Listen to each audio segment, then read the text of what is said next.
Hi. Have you ever imagined a car crash, but with the forest of continents? Well, that's mountain building. So, I'm going to talk about mountain building in the Alps and how mountain building in the Alps happens and some of the features that go along with that. So I'm going to start out with a little brief background on mountain building, the processes of mountain building and plate tectonics that are involved with that. Then I'm going to move into a few orogenies and the process of which the mountains were actually being built. And then finally I'm going to summarize everything up with some features that are commonly found on the Alps themselves. Alright, so first off, quick background on the Alps. The Alpine mountain range, or the Alps for short, is a mountain range right above Italy and just below Switzerland. It is the most common or most recently formed mountain range that there is.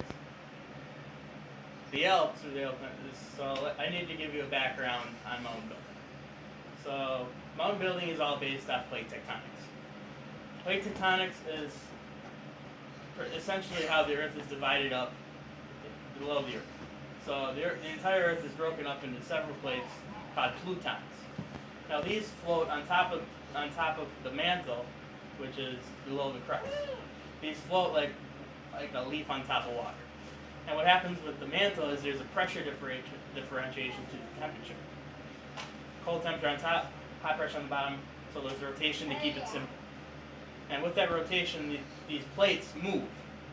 And when these plates are moved, other plates are moving in the opposite direction.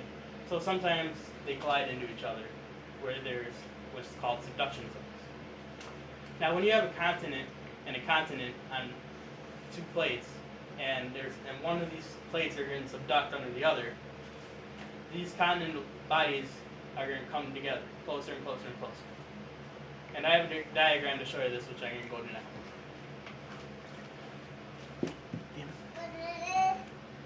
Alright. Sorry about this. Windows broke. Alright. So as the continents are approaching, you see one continent right here, another continent right here, and the subducting one on the left. As it continues to subduct, the continents are going to stay where they are. Because for reasons that are more complicated, I'm going to keep it simple, they're lighter. And eventually these continents are going to connect, and they're going to be thrusted up on top of one. One is going to be thrusted up on top of the other, leaving you a mountain range. Oh, wow. Alright, so as these are coming by, like the Alps, Italy, let's just call it Italy, the plate that Italy is sitting on is being pushed up onto the Eurasia plate, or the Europe plate.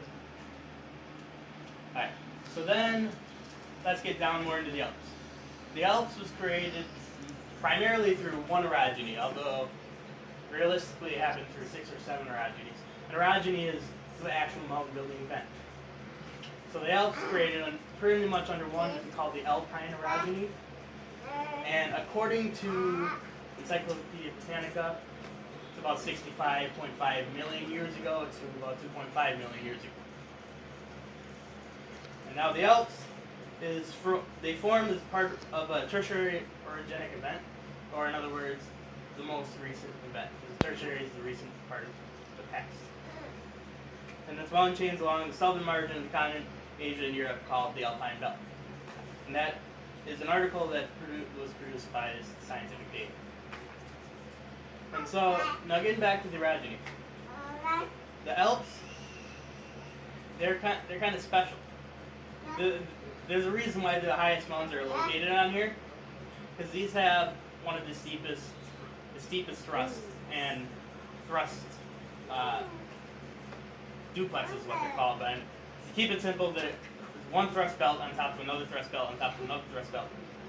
Because it had so many different orogenies, that these mountains were able to reach unbelievable heights. Alright, and so I need to break down a thrust belt. A thrust belt is once you have one continental thrust going on top of another continental thrust, as long as it's below 45-degree angle, it's considered a thrust belt. So that's a thrust belt. And now what happens is you get these thrusts stacking on top of each other through the different events. 5 minutes. Alright, so, now let's break down the features of the Alps. There's got these things called naps. Naps are pretty much just overturned thrust sheets that when they go on top of each other, this helps, again, bring them up. So when one thrust belt comes to the peak of the other thrust belt, it'll overturn on itself. And you get a little, it's called a recumbent anti-clock. It's pretty much just a sideways fold. And you get those stacked on top of each other. Along with those, you get high pressure dissolution features, which are just like second order identical folds. And yeah, along with those, it gets more complex, but for the sake of this, I'm going to keep it really simple. You get a lot of folding, you get a lot of faulting, you get a lot of metamorphic routes. So, sum it up, that's the Alps. Thank you.